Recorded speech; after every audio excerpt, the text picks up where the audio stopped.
Anissa. Hi, I'm Mona. Hi, I'm Nishi Rose. And I'm Sophie Hannah, and I want to welcome you to episode 86 of Ethnically Speaking, the show where we discuss everything affecting the UK's highly melanated communities, from current affairs to pop culture and everything in between. Now, we have a big announcement to share with you, so make sure you stay tuned to the end of the show when we'll be revealing it. But until then, you know we're going to keep it 100, and today we're talking all about the realities of Afro and textured hair. A review for the National Occupational Standards for hairdressing has finally led to black and textured hair being included in the practice standards for all hair types, which basically means that all new hairstylists will have to learn how to cut and style all types of black hair as part of their training, which I think is long overdue. Now, this happened in the same week that Soulcap, a black-owned swimwear brand that is specifically designed for Afro and texturized hair, has been banned from international competitions like the upcoming Olympics in Tokyo. Now, FINA, the Federation for International Water Sports, has come out with a statement which basically says that they don't feel like their athletes that compete internationally have ever required or wanted to use hats of such size and configuration. And then they've gone on to say that they feel like Soulcap is unsuitable for their competitions because it doesn't follow the natural form of the head. Now, when it comes to acceptance and inclusion of black hair types, I want to know, why does it feel like it's always one step forward and two steps back? I mean, to answer it simply, I think it's just two things at play. I think there's a general lack of understanding, whether that be with people with Afro hair and without Afro hair. And then I also think there's some sort of ignorance around Afro hair. And I think that's what's kind of working together. The whole thing about Afro hair not being included into the hairdressing qualification, me and a few of my hairdressers at length have spoken about this, and it's so crazy for them to get trained and qualified as a professional hairdresser. Actually, they had to do nothing to do with our hair, but were their main clients. And then that made me start to think, so then how did you know how to do my hair? And how was the right thing? And so us being left out, if you will, even out of that general beauty qualification, let me know already that a part of it, I think, was discrimination, but I think a lot of it was ignorance. They didn't know, they just thought they didn't know what to do with our hair, so they weren't going to add it into a qualification. I think and just to sum it up, as I've said, I think the main reason why it's like a two-step, one-step thing, which for me, I think it's just generally a journey that we're kind of seeing with Afro hair, is just there's been a lack of understanding, I think, on both parts of how to deal with Afro hair. But can I just say, I just want to say just very clearly, FINA, the whole about like the swim cap, about the natural form of the head, that for me was a bit of cap. Like I was thinking, what are you even talking about? Like everybody's head shape, one is different, and the natural form of my hair is completely different with my Afro hair versus someone with silky hair. So for them to say that, I just thought it was a bit of a cop out. But go ahead.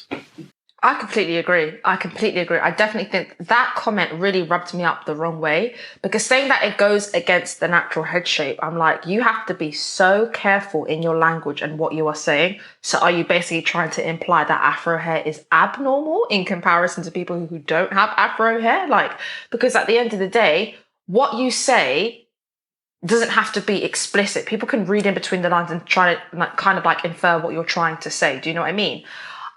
The excuse of them saying that they felt it would give athletes a leg up because, what was it saying, like the cap would be aquadynamic and change the flow of the water. Right. I'm not a scientist, never claims to be, not a fan of science, but if we really talk about water molecules and all of this nonsense, right, wouldn't the bigger the cap slow you down because there's more surface area to get through? It's not to say that the cap makes you aerodynamic. It's not that, I don't understand what that was about. I really feel like they were clutching there, and I feel like they tried to just say something to think that it was silence to people, but like, oh yeah, like, obviously that makes sense. That makes no sense. I've made my point, I'm gonna park it. I think the fact that I forgot my point. Going back to the hairdresser, the fact that we are only now making it a standardization that Afro textured hair is being included, it's very bittersweet. And when I heard it, it wasn't even a point where I was like, oh, it's about time. I thought, well, you look at that. We still have firsts. When people want to say, look how far we've come, blah, blah, blah, we still have firsts. We have the first black hairdresser to win this award in 2017. The first this, the first that. I think it's disgusting, and it doesn't get a round of applause from me. But I'm going to stop there so someone else can talk. I think, I guess I feel a bit conflicted about this Soul Cap and FINA specifically, and international water sports and swimming, just because I think part of it's racism and some of it's just ignorance, racial bias, elitism, I guess all of that. Because there aren't a lot of black swimmers who swim competitively, I don't think that they've ever had to think about this niche group of people. And no one ever really caters to the minority. And I think for them, I think I saw a statistic that said under 1% of competitive swimmers identify as black. Like, that's insane. So they're saying for them, I think that's why they're like, yeah, it's not a priority. Like, this isn't really going to affect anyone. If we don't like it, we don't need to bring it in, because it's not really going to make that much of a difference to the majority of people. And I think that's where the structural racism comes in, because people aren't thinking about things other than for the people it was catered to, or the people who are already there, or the people who have historically done something. So yeah, that's how I feel about that for the moment. If you look at Sophie's hair right now, right? Are you telling me that would fit on a cap that I can get in Superdrug? When you're saying about the 1% of people who identify as black, probably because this limitation stopped them. So my brother is a competitive swimmer. He swims for our county, right? I had swimming lessons for about 10 years and I still can't swim, but we won't even get into that if I get same. He is, I don't get it. But when I used to take that suction cap off, why did my whole head release water? It didn't work. It genuinely didn't work. And my mum was getting to the point where she was like, the chlorine is so damaging to your hair, my natural hair. If you're looking at people who have chemically treated hair, forget it. Your hair's yam out. You have no hair on your head. It's so detrimental to our hair. So yes, you do need something that's going to protect you. So if that's what young mothers had to, or any mothers, sorry, not young mothers, but if that's what mothers had to face with their young children, going through all of that, and we already know how stressful wash day is. If the cap that is meant to protect your hair from the swimming water and the chlorine is not doing its job, I'm so sorry. Every Wednesday after school, mums are going to have to say, we're going to have to leave this out. Then that limits the amount of black children who are able to go on to become athletes, because they had to stop because this swimming cap wasn't able to cater to them. So of course you're going to have a small number of people who are going to compete as athletes. That in itself is the problem. So Soul Cap is basically bridging that gap. So to then say that you don't feel the need, well, how would you know? How would you actually know? Have you actually spoken to people who have said, look, the cap doesn't actually work for my textured hair? Have you looked at the limitations and seen, right, how can we bridge this gap? No, you haven't. Yeah, and I think in their statement... Oh, yeah, sorry. Go ahead. So I was going to say, what are your thoughts, Nushi? You've been sitting very quietly. But I mean, I guess, like, I think I agree with what you guys, like what you were saying, Mona, about kind of being self-perpetuating, right? In the sense that, if it's under 1% of competitive swimmers are black, why is that? Is it because, and I think the interesting thing here is that culturally in Britain, for example, the way this has kind of been explained and the narrative that Brits put on this is that Asians or black people don't swim, they don't hike, they don't have pets. It's one of those same different things, that stereotypes, which are actually based on, well, the question is, what is it based on? And I guess like this whole issue and like this happening now, gives like these conversations actually a platform and has given everybody the opportunity to interrogate why those stereotypes exist and actually the reasons for those behaviors. And so now, I mean, that to me is a really interesting thing here when we're talking about like structural racism and this idea that actually the fact that these swim caps, for example, didn't exist until now, is that because like why has there been no demand? And actually, why is it always that the white hair in this case is the normal and everything else is secondary or different? And so that conversation to me is a really interesting thing here, because I think I think it's almost like facile or easy to kind of say, well, guys, it's great that progress is happening now. I agree with you, Mona, in the sense that, there's so many different firsts, and rather than anyone celebrating the fact those are happening, we should be asking why only now, and what is the sort of effect of what's the trickle-down effect of these conversations taking place outside of hair and swimming, or outside of hairdressing schools? Like, there's other things issues that are attached to these conversations. And what are we doing about them so we can expedite the first, or whatever it might be? What other changes need to take place? And that, to me, is like the interesting thing about this. I think it's a funny one where the word interesting in circumstances like this, I don't know how I feel about it, I mean, I agree. I feel like it's a little vague. I feel like it's a little vague to be saying that it's interesting, because I'm like... Really? Yeah. I feel like using the word interesting just highlights how layered the issue is. No, so it's interesting, you know because there's so many different things. It's complex. That was how I took it. Because this subject is interesting, and even just listening to Nushi speak, because when we start talking about, well, why aren't Black and Mona speaking, when we're talking about the issue that you spoke of about the swim cap and the water in the hair, I had the same exact issue, Mona, and my mum didn't have time every Tuesday afternoon to be in two little black girls' hair that's getting eaten out by chlorine and all that drama. But then when I'm thinking about, okay, where's this stereotype comes from that Black people can't swim, and then you remember what was happening in America, where I can't remember if it was in the late 50s or 60s, where they were purposely putting chemicals and poison in the public swimming pools, and so therefore Black people couldn't swim, because it wasn't like they had private pools, and all the public pools were being specifically targeted by these supremacist groups, so Black people didn't swim. So for me, what she said interesting, it's like, because there's so many layers even outside of our hair to consider what's going on here. Does that make sense? I think the reason why I was just saying that I find the word interesting, I don't know how I feel about the word interesting, is not to come at anyone, but it's because this situation is so much bigger than just, white hairdressers can now do Black hairdressers. It's like, you have to rip this system apart. So even though white hairdressers, or every hairdresser, will now be trained to do Afro and textured hair.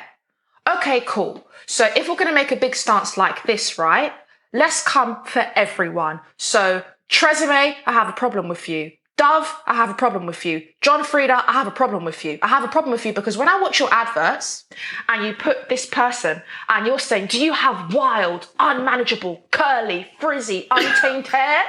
Well, I've got the product for you that's going to make it smooth and silky and, hair smooth.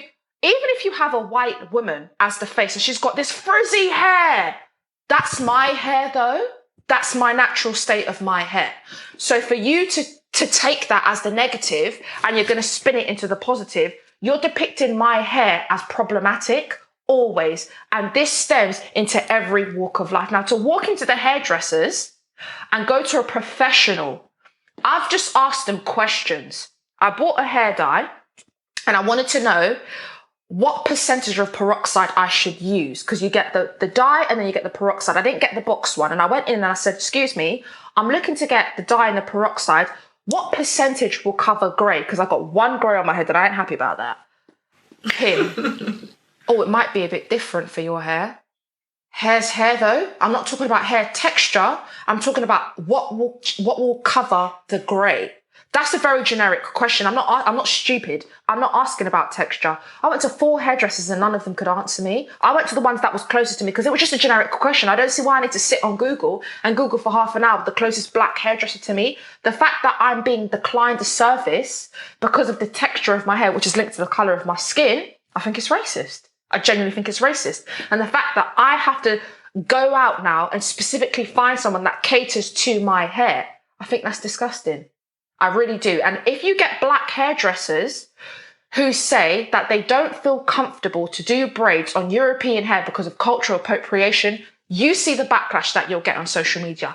That's racist. How can you decline doing braids on European hair? That's racist.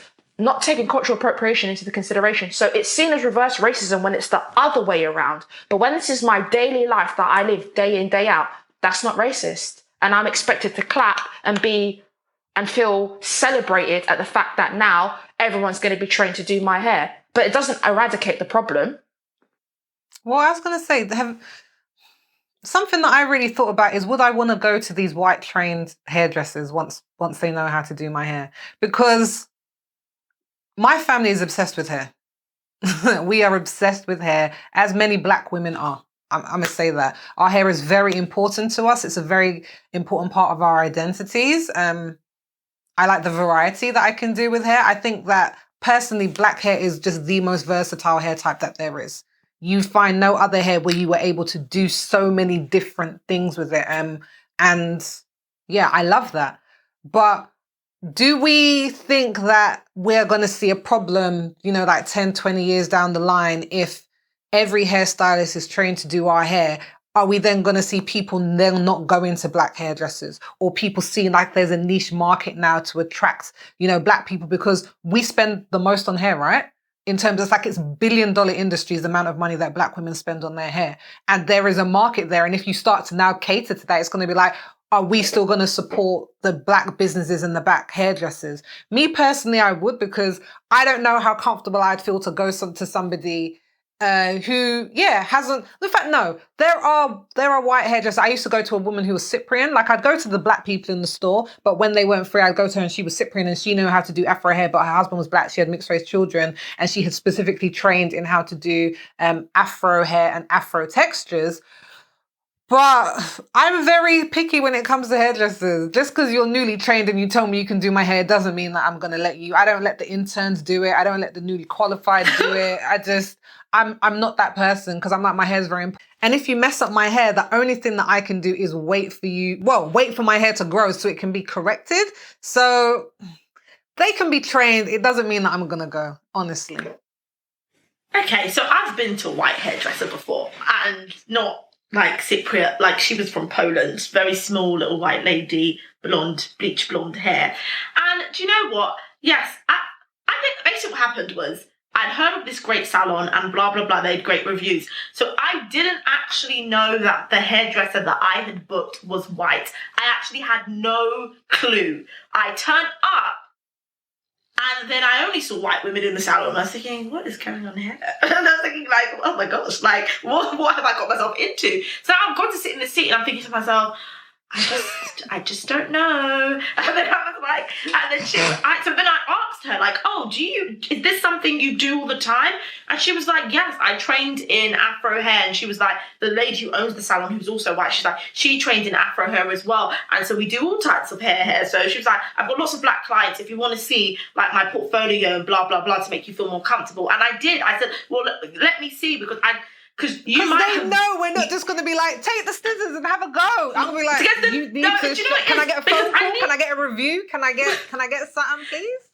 It wasn't even that. It was because when people say Afro hair, we all know those who have Afro hair, it comes in sometimes a little bit, you might have a looser curl pattern or a tighter curl pattern than me. So I need to know what curl pattern you've worked with before you come into my head to see if it feels okay.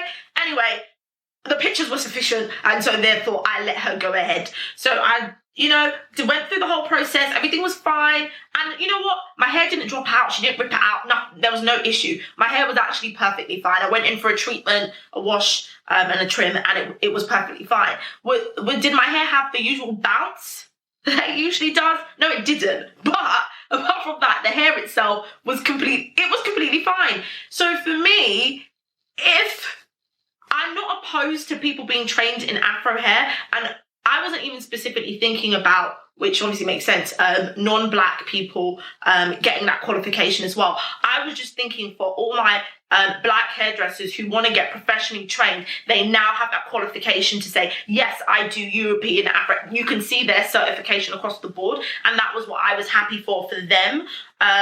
But now, obviously, that opens the door to allow a lot of other people to deal with Afro hair. And I think it's just a conversation, because I've been to plenty black hairdressers who have jacked up my hair. It's just literally about conversation when you're trying out a new hairdresser. Do you know what? I was just about to come and say that just because you're a black hairdresser doesn't mean you're good. I have had my hair messed up by black Jacked up. hairdressers, specifically ones who don't know how to cut.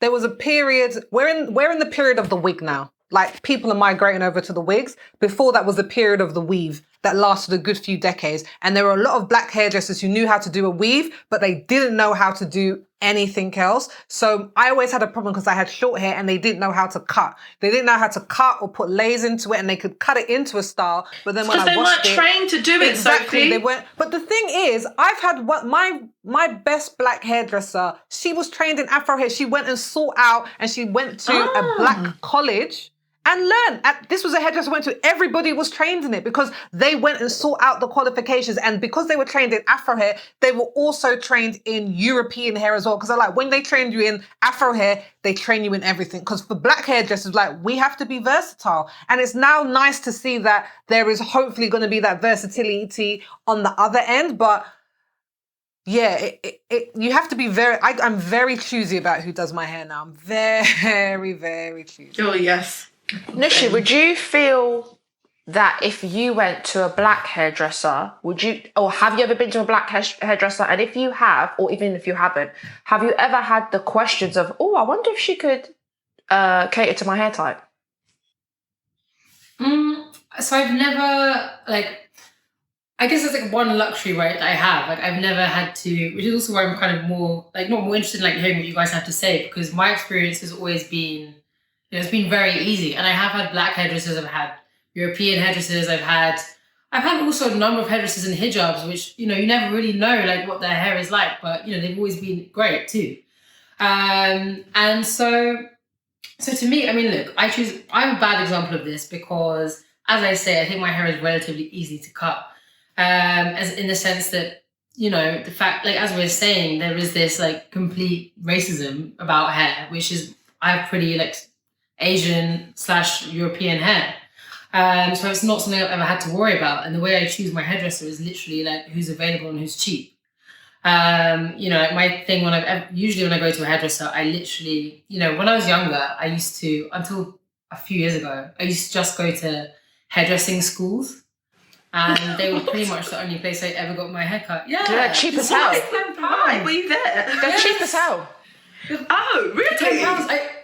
Yes. I personally did not train at a hairdressing school, as you can see. But it's literally £10, £8. If you have a voucher, sometimes £4. And that's literally how it's do it. So you have no idea who you're getting. They're usually a student. Often they're very young. Often they make lots of mistakes. But my motivation was literally just saving some cash. And so there were times when, for months, there was one time I had a bowl cut for 9 months because I went in there. They trimmed above my ears like this with a huge fringe and two curly Hasidic Jewish style curls coming down like this. And this is just basically how I was for 9 months. I went to uni. Another time, they literally shaved off one half of my hair because I used to say to them, do whatever you want, because I don't know anything about hair, any kind of hair. My own kind of hair I know nothing about. And so I used to give everyone I used to see free reign. And so in that context, it's never, but as I realised now, listening to this conversation, you realise it is a luxury never having to think about it. Well, not in the sense of some of the haircuts I've come out with in my life, but it's not something that I really have put much time into, which I think is a mix of the type of hair I have, plus my own laziness and cheapness. And so, yeah. I love your bravery, Nushi. What about you, Mona? Do you have any hashtag this is why I'm single? Say that again, sorry, Sophie. I was going to say, Mona, do you have any scare stories from hairdressers or any ways that you feel you've been discriminated against because of your hair? Have you been to a white hairdresser, Mona?